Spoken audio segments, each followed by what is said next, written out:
السلام علیکم ورحمت الله. ملګرو خدای مو راوله جوړ په خیر. څنګه یاست؟ خیریت یې؟ جوړ یاست؟ په خیر یاست؟ دا مو جوړ روغ لره ژوندي اوسئ. دوستانو ما کول کړی و چې زه به یو پرې 11 بجې لایف راځمه د کندهار د ښار په اړه به څه معلومات درکوم. نو چې ملګري داسې زما غږ واوري انشاءالله غږ به سمې تصویر سمې به ربه نه بیا شروع کوو. د سجي کاکا خو راغلی دی چې رمضان اکا چې زما غږ سم دی تصویر سم دی نو که سمې زه به شروع په وکړم. دوستانو د کندهار ښار چې کله احمدشاه بابا حاکم سو هندوستان باندې پرله پسې څو حملې وکړې د هغه ځای غنایم ډېر راوړل نو بیا د کندهار ښار په جوړولو شروع وکړ. نوی ښار یې بنا کړ. یعنې دغه وخت کندهار هېڅ ښار نه درلود او یو پخوانی ښار چې 2300 کاله مخکې جوړ شوی و شاید په هغه وخت کې به 2000 کاله مخکې اوس 2300 یا څه بالا.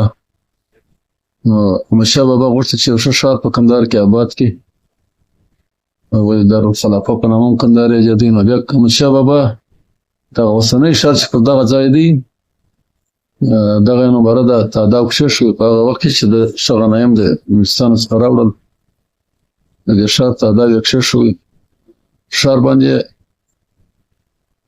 4 طرفه ډېر غټ لوی دیوال او وګرځولی. دوستانو زما دغه د کندهار ښار د جنوب دیوال د نرزو شابرج څخه بیا د کاکړو شابرجه پورې ټول په یاد یعنې روغ ده. دوی دوه زیادانه د دویمې ناحیې پر برابر دوه د سرې ورکړې وه لارې پکې چېرې کړې وې دوی مورۍ بلل د ښار خلکو مورۍ راووتل نو دغه چې مورۍ ویل که هغه چې شکاپور دروازې په لار به راغلل په شکاپور دروازې راغلل نو دغه مورۍ وې په دا مورۍ کې زه خپله ډېر وتلی ننوتلی یم په 2مه ناحیه او په 3مه ناحیه. 2 مورۍ زما خپله په 2مه ناحیه کې پیدا کېږي او یو یې په 3مه ناحیه کې پیدا کېږي. نو دا دیوال په بیخ یې ډېر بردار و یعنې زما په فکر دغه دیوال چې هغه وخت ما په یاد کېږي ډېر خو نه شم ویلی خو په غالب ګمان تر 10 متره کم نه و په بیخ کې. او دا یو شی مې ډېر ارمان دی چې په هغه وخت کې زه د دیوال سر ته ور ونه ختلم کاشکې ما سر هم لیدلی وای. خلکو ویله چې سر یې دومره برداره دی چې دا د آس ګاډۍ پر چلیږي یعنې د آس ګاډۍ به شاوخوا پر ښار باندې پر دا دیوال باندې سربیره راګرځېدل. هغه وخت د دروازې چې وې 4 دروازې ښار د 2 دنیا چې عیدګاه دروازې په نامه وه چې د ښار د باندې عیدګاه جوړه سوې وه د لمانځه دپاره د اخترو. بله د شکاپور دروازه وه چې پر دې لار باندې به تل بابا هندوستان ته حرکت کوي په شکاپور دروازه به وتې اکثره وخت به پر دغه وت نوم یې هم شکاپور پرېښی و. شکاپور خو تاسې پوهېږئ چې هلته په هندوستان کې یو ښار دی چې هغه وخت هندوستان و اوس بیا پاکستان دی شکاپور دغه نوم یې پرېښی. یوه دروازه چې مخ پر هرات باندې رایله وه د هرات خواته وه دا یې د هرات دروازې په نامه بلل. یوه دروازه چې مخ پر کابل وه دې ته کابل دروازه ویل. کندهار ښار 4 غټې دروازې درلودلې او 4 یې غټ برجان په 4 کونجانو درلود. بیا د دروازو په خوله کې د هرې دروازې په خوله کې 2 برجان درلوده چې 8 برجان د دروازو په خوله کې د برجانو په مابینځ کې کښنکې پیرهدارخانې هم وې او چرکشان وه ټول چرکش وو. د کندهار ښار ټوله بیا چرکش وو چې د غشو دپاره د غشو د ننده وارې به پرې کوئ نو چرکشان یې د ټول شاوخوا دیوال درلود د کندهار ښار. د کندهار ښار دیوال د برجانو ساتنه په هغه وخت کې احمدشاه بابا پر قومونو باندې ویشلی و. دا یو برج چې ډېر مشهوره برج دی د نرزو شاه برج په نامه دی. د دې برج ساتنه یې و نرزو ته ورکړې وه. د هغه برج لاندې نه بیا تقریبا 3 کوڅې هم د نرزو شته په دغه ځای کې موجود چې د نرزو کوڅې دي. نرزې ډېر په دغه کونجه کې د ښار د دې مشته شوي دي. او یو بل برج چې بیا د شرق خواته و یعنې جنوب شرق دا بیا د کاکړو شابرج په نامه یادوي. د دې ساتنه بیا احمدشاه بابا کاکړو ته ذمهواري ورکړې وه په کاکړانو یې ساتي. تر دغه لاندې بیا د کاکړو تر شغټ علاقه احمدشاه بابا ورکړې ده چې دا کاکړان هغه وخت احمدشاه بابا د ژغ راوستل دلته یې مشته کړل چې د احمدشاه بابا په کور کې هم ډېر درانه کاکړان وو لکه پیر محمد کاکړ چې د ده د زامنو د ده د اولادو استاد حتی د کور امام یې و د کور استاد یې و نورو ښځو ټول سبقان ده ویل او د اصلي د سلیمان لپاره چې د احمدشاه بابا مشر زوی و د هغه دغه لپاره احمدشاه بابا مقرر کړی و چې هغه ته جدي سبقان او خط و حساب وروښي دوستانو دغه برج ساتنه بیا کاکړانو کول دا یو بل برج دی چې دلته بیا کاروان ورته وایي موږ د کاروان په نامه هلته یو علاقه لرو اوس نو کلی دي کورونه دي د ښار ډېر ګڼمېشته سیمه ده دغه وخت کې به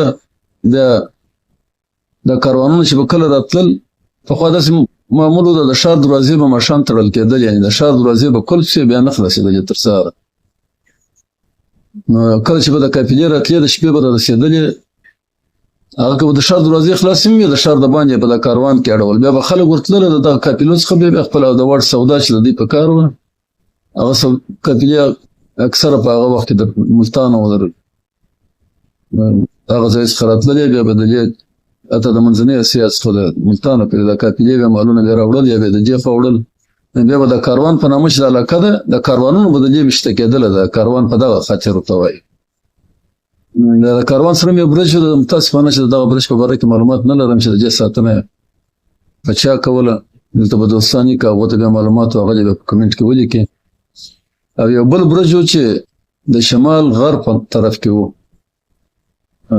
د دې برج ساتنه بیا احمدشاه بابا قزلباشانو ته ورکړی و قزلباشان چې د احمدشاه بابا د لښکر حصه وه نو بیا په دغه مکتوبخانه ورته وایو یا اولنه یې دلته دوی ته ښه ډېره ساحه هم ورکړې وه د دوی کورونه په کښې کې چې هلته مېشته وه نو د دغه برج ساتنه هم په دوی کوله یعنې په دا قزلباشو کوله دوستانو زما خپل د کندهار د ښار دیوال ډېر مستحکم دیوال و داسې دیوال و چې په دا اوسني توپو هم نړېدل امکان نه درلودل ولې ما چې دغه موریان لیدلي وې چې زه پرې وتم ما درته وویل چې د دې 10 متره بر و د دې دیوال خټه د دیوال شاوخوا بیا خندق و ډېر نابوده خندق دا خندق نو د ټولو دوستانو په یاد دی چې په دې کې به لښې و نلان راشنه وه د اوبو به ډک ولاړ و یو خو د ښار اوبه هم ټوله پر راوتلې پر دغه خندق کې به درېدلې د خندقان یې د ښار د جنوب طرف زما مکمل په یاد دی او د شرق طرف یې په دغه وخت بیا زموږ په یاد دی چې خندق هوار سوی و خلکو به دا خښتې وښلې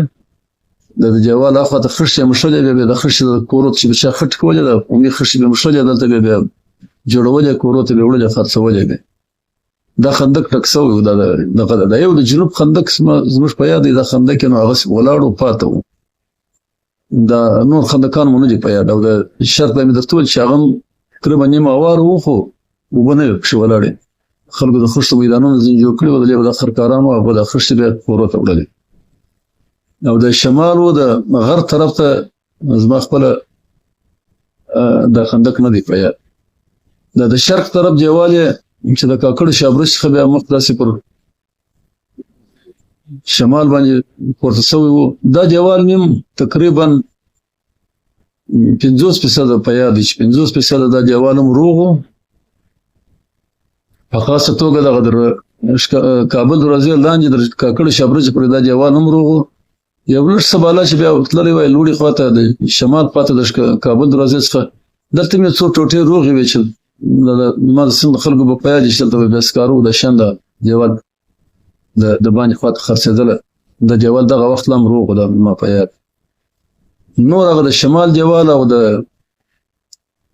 غرب دیوال مې زما نه دی په یاد ما په وخت کې نه و دغه موجودیت یعنې هغه د منځه تللی و یعنې 80 کاله زما سن 90 کال دی نو 80 کاله در مخه دا خبرې زموږ په یاد دي په دغه وخت کې هغه دیوالونه نه وه او بل د ښار دغه 4 دروازې چې وې د 4 دروازو په خولو کې برجان وه ډېر ښایسته برجان وه د برجانو شدر ډېره ولاړه اوس متاسفانه چې په دغه انقلاب کې بیا د منځه ولاړه دا ډېر ښه برجان وه د پخو خستې جوړ وه د برجانو شاته بیا لوړ د دوکانو پر سر باندې خونې مې او په د ټولو برجانو کې ماموریتونه وه د کابل دروازې برج د شکاپر دروازې برج د هرات دروازې برج یعنې په دغو 4 برجانو کې 3 برجانو کې زما په یاد چې په 3 کې د پولیسو ماموریت به و د اولې ناحیې ماموریت، د دویمې ناحیې ماموریت، د درېیمې ناحیې ماموریت.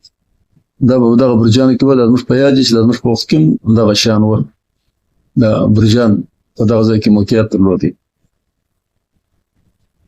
نو کلا ما درته وویل چې ښه مستحکمه کلا وه. چرکشان ټوله کلا درلودله چې چرکشانو به بیا خلکو کله چې به دښمن راغی. دوستانو د کندهار ښار دغه یو خاصیت درلودی، دا دوه طرفه ته د کندهار د ښار چندانې آبادي نه وه، یعنې دښتو، ټوله دښتو. یوازې جنوب طرف ته یې آبادي ډېره نږدې وه. چون دغه د جنوب طرف د کندهار ښار دوستانو که تاسې وګورئ، دا د فاتا او د کندهار ښار په مابین کې چېر سوی دی، دا چې ما فیسبوک کې عکسونه پرون پوسټ کړل. او یو بله لوړه واله بله واله د خوجې والې په نامه وه. تر دغه لاندې مځکې ټولې زراعتي وې، یعنې کرل کېدلې. د ښار تقریبا دغه د څلورمې ناحیې او د اولې ناحیې نیمه حصه دا په دښتي مځکه کې راغله، یعنې چې دښتو دا نور ټول زراعتي مځکې وې.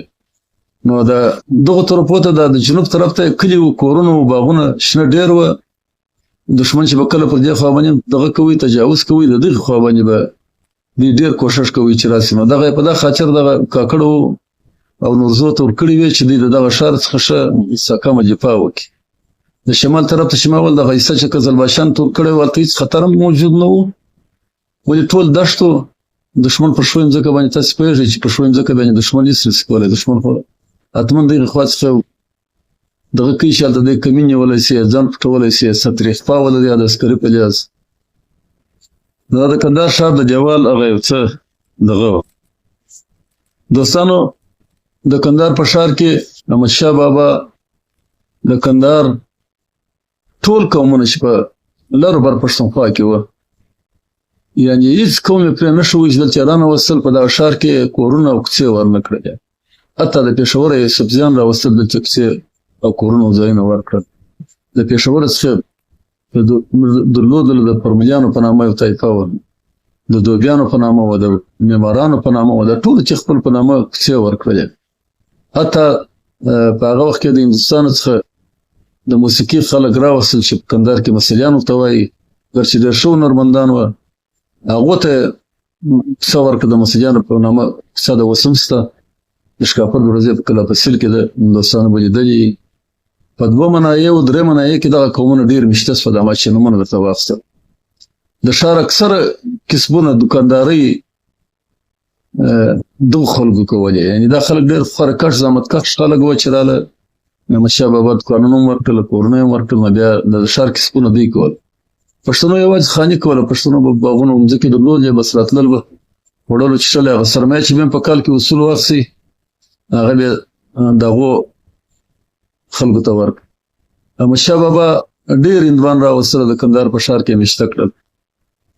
اکثره د کندهار د تجارت چې و، د وچې مېوې د هندوانو کوي، او اکثره دا د ټوکرانو، موږ به ځانه ورته وایو، د ټوکرانو کاروبار دوی کوي چې دوی به په هغه وخت کې د جاپان او کوریا او د ایران او دغو ځایو څخه د خارجي ټوکران راوړل، بیا به هلته خرڅول. کنې موږ په هغه وخت کې 20 رقمه خپل داخلي ټوکر درلودلی چې اکثره خلکو هغه اغوستې. ډېر خانانو خلکو به دغه ټوکران اغوستله چې دا د خارجه به راتلل.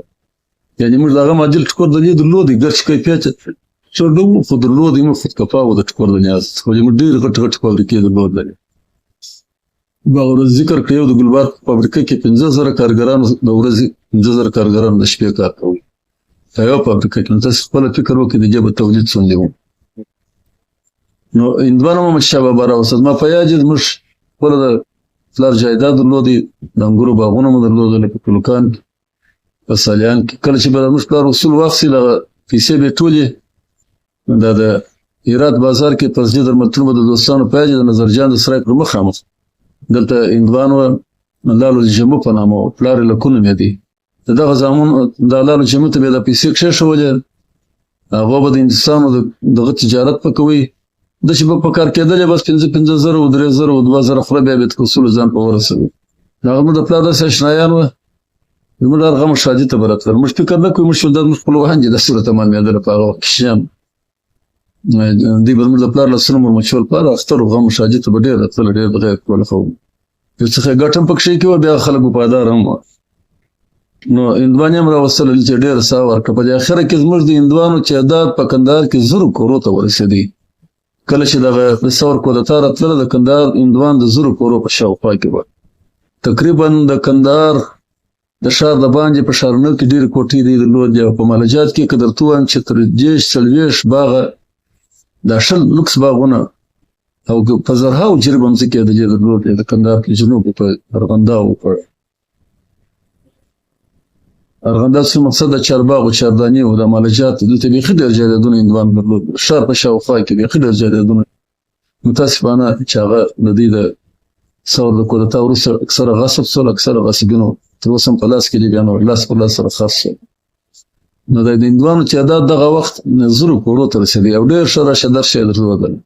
هندوانو زیارت په مالجات کې درلودی د خواجه خضر په نامه. په موږ کې دغه و چې خواجه خضر زندایات دی نشته دی چې انده ژوندی ورک سوی دی. داسې کیسې به دغه کولې خو اصلي کیسه یې نه یم خبر چې دا کله ول مړ سو نو بیا د مسلمانانو او هندوانو پر دې باندې سره دغه ویل هندوان ویل چې موږ سوځو د هندو د مسلمانانو چې یا د مسلمان د موږ شاقوونو بیا دې تر مابین ځه ورک سو پر دغه ځای چې اوس هغه منطقه د خواجه خضر زندایات په نامه یادېدله. په دغه ځای کې یو زیارت و.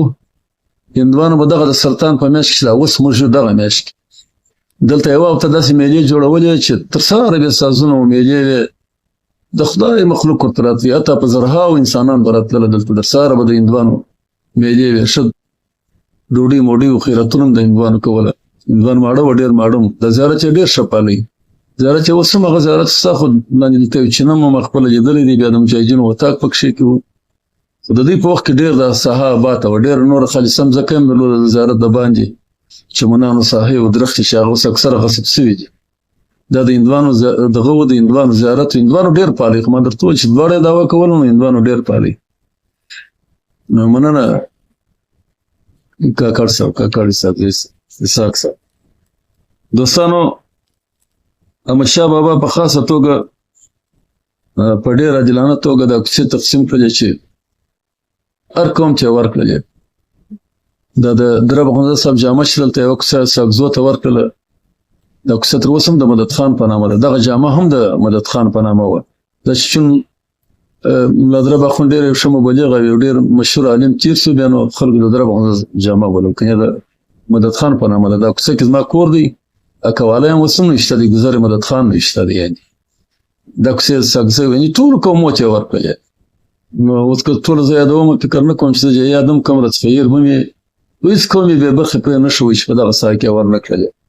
د کندهار په دا ټوله په دغه چارجوالي په دننه کې ټولو قومو ته ورکړلې. خپل قوم چې خپلو سدوزو چې هم ډېره ښه کیسه ورکړې وه چې هغه کور اوس د نیکه بخته اوس حکومتران یې وایي جوړوي تاریخي اثار بیا وساتل چې دا ډېر ښه کار اوس خپل قوم یې هم د دې مشته و په دغه کوڅو کې یعنې د دوی سره یو ځای. دوستانو احمدشاه بابا د کندهار ښار په ډېر برم جوړ کړي. خرکه شریفه یې په هغه وخت کې راوړله. په دغه ښار کې ډېر ښکلې ودانۍ جوړه کړې ده. دوستانو که هر څوک خلقي شریف ته ورغلي د خلقي شریف ودانۍ معماري تاسې وګورئ. دا ډېره په زړه پورې معماري ده چې د هغه وخت شوې ده 300 کاله مخکې. دا بهترینه معماري ده. احمدشاه بابا دا په خپله ودانه کړې ده. د ده په حیات کې د ده په هدایت ودانه شوې ده چې بیا د خلقه شریفه راوړل ده چې کښېښول. زما په یاد چې د احمدشاه بابا په هغه وخت کې به خلکو غزلې ویلې او د بخارا څخه سلطان راوړه، بلخ غازي احمدشاه جان راوړه، بچا د وخت او د زمان راوړه. دا نو ډېر اوږده غزل د خلقي شریف پرې خلکو ویلې وه چې خلقه شریف یې کندهار ته راوړه. نو ډېر ښه لوکس تعمیر و. دغه ودانۍ خپل احمدشاه بابا د ده په هدایت جوړه شوې.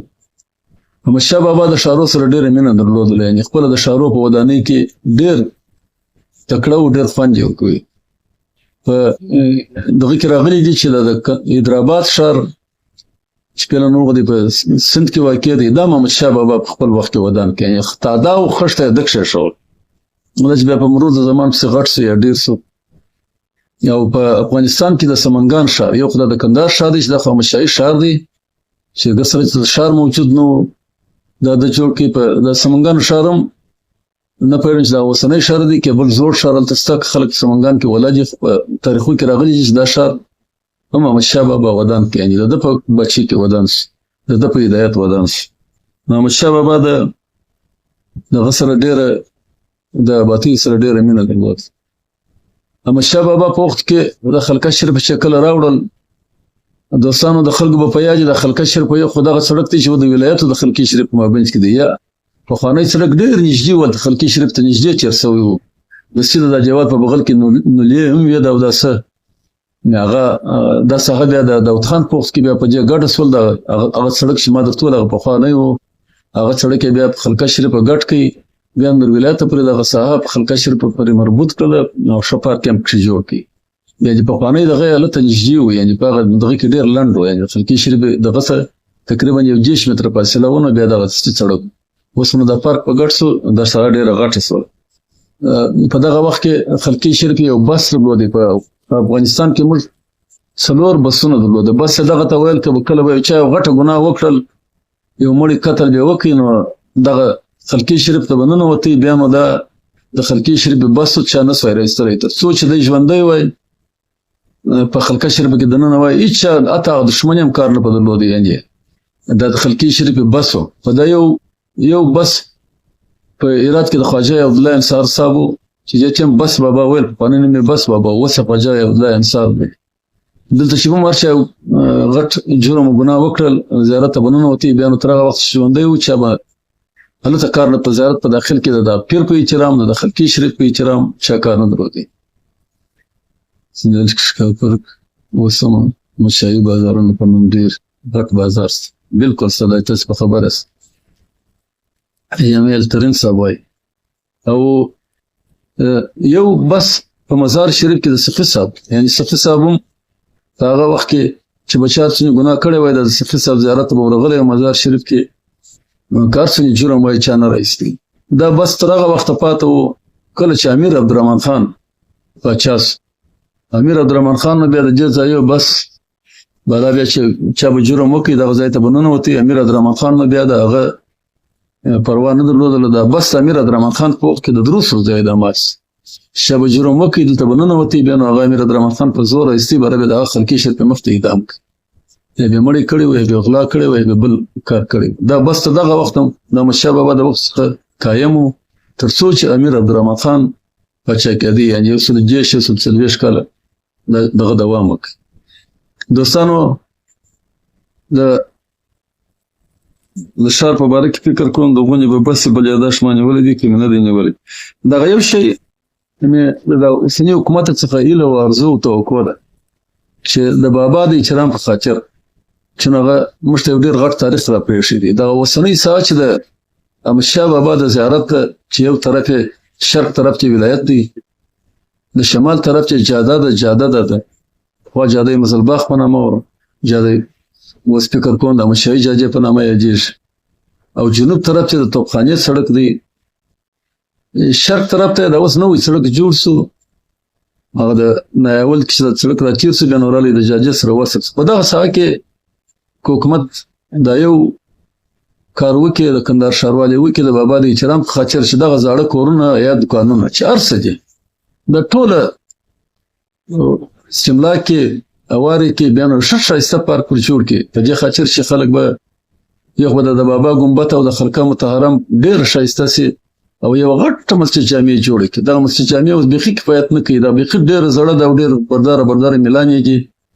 چاته سړی جدم د یو بل کم دی که کله پاچا پکښې اخیستل کېږي، نو که دغه پر ځای باندې یو ښه غټه مسجد جامع جوړه سي. ولې په هرات کې هم دغسې یو زړه جامع ده د بس بابا په زیارت کې شته د خواجه عبدالله انصار، بیا بله ډېره غټه جامع هم جوړه سوې ده بغل ته او ډېر خلک د جمعې لمانځه ته هم ورځي. نو که داسې وسي دا کار به ډېر ښه وي چې دغه ساعت فکر نه کوم چې ټوله $10 میلیونه ځینې جوړ سي، که دوکان دی که هر څه دي چې بس یوه ښه ښایسته کټاره په راوګرځېږي او ښه لارې ورکول سي او پر دغه باندې بېرته 100 افغانۍ ټکس حواله کړي. دغه د دولت هغه بودجه چې په مصرفېږي دا به هم بېرته په 1 څو کاله کې جبران کړي او د دولت لپاره به د آینده دپاره د عایدو یو سرچینه وي د ښاروالۍ دپاره.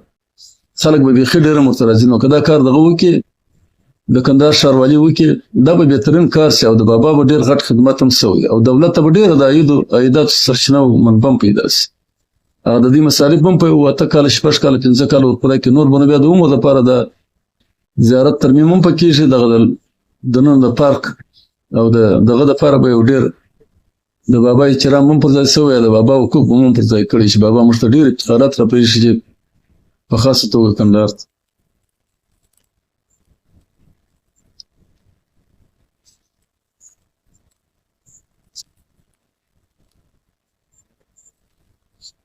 دوستانو دغه څه دغه خو مې پکښې وکړلې خبرې د کندهار د ښار په اړه چې ما د ځان سره څه یادښتونه نیولي وو کېدای شي ځینې رسخېږدي شوي ګډه مې پوره نه یې کړي نو تاسو که بیا څه معلومات درلودله چې هغه خپله بیا راواخېدل چې په دغه باندې یو څه اضافه کړي دا به بیا ډېر ښه اوسي یعنې ډېر به نور هم زموږ په معلوماتو باندې هم اضافه سي نور ملګري او دوستان بیا هم واخلي نو دا خو څه مختصر معلومات ما وکړله ډېر خبرې به هم نه کوم په دې خاطر چې دا لایف بیا اوږد نه سي زما سره کله کله د ملګرو داسې دغه وي چې تاسې دا لایف ډېر اوږدوئ نو خلک یې نه اوري دغه د کندهار د ښار په اړه دا یو لنډ معلومات چې مې درته وکړه او که یو دغه برج چې د کاروان طرف ته یو برج و چې دا برج ساتنه چا کوله بابا چا ته سپارلی و که دلته یو څوک وي د هغه په باره کې مې څه معلومات راکړي نو هم به ډېر ښه سي زه خپله په هغه نه یم خبر نو نور به ستاسې وخت نه نیسمه دا دې وکړي چې دغه لایف کې مې څه چې ما وویل هغه تاسې زده کړي یم او که فکر او دماغ کښېنستلي نیمګړتیاوې به خود پکښې کې وي کمبود او زیاتوت به پکښې کې وو په هغه کې به ستاسې څه بخښه غواړم هغه کېدای شي چې دوستان معلومات پر وکړي بیا نو ښه اسلام سي زما معلومات هم ډېر شي په دې کې خدای هم سلامت کړل د زما په یادښتو کې زما بل شی نه پیدا کېږي چې ما مې یادښت ونیو په دا باندې به ګډ دا شال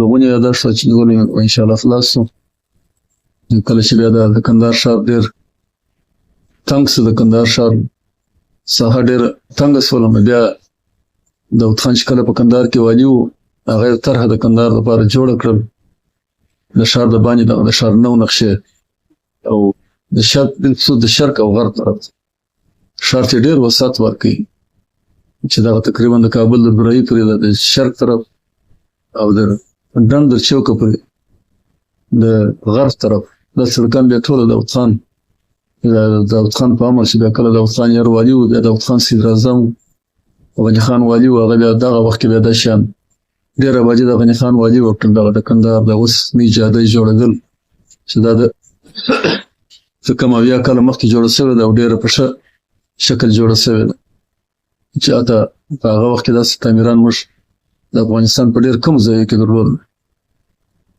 د کندهار محکمه و مستوفیت و دا پنځه شپږ غټ تعمیران د عمومي کې دا هم د غني خان والي په وخت کې جوړ شول د کندهار د والي کوټۍ چې اوس منډګک ورته وایي دا زوړ شکل ښه نو د بینه ولاړې بیا دا نوي شکل حاجي ګل اغا جوړه کړل دغه کوټۍ چې دا ډېره غټه وه د کوټۍ دوو بغلونو ته ډېرې غټې باغچې وې د والي صاحب دپاره وې او والي په کوټۍ په پای کې بیا یو کنډک د ژندرما پروت و چې کوټۍ ساتنه یې کول نو دغه آبادي اکثره د کندهار سینما دا په هغه وخت کې د غني خان لخوا څخه جوړه شول څه کم اویا کاله یا پر اویا کاله مخکې نو دغه کارونه وه چې بیا وروسته د ښار د باندې د سردار داود خان په هدایت او د وخته هغه داود خان چې کله والي و بیا چې د ولایت څخه ولاړې صدراعظم شو بیا په وزیر عدلیه شو وزیر عدلیه په هغه وخت ورته ویل د دفاع وزارت بیا نو صدراعظم شو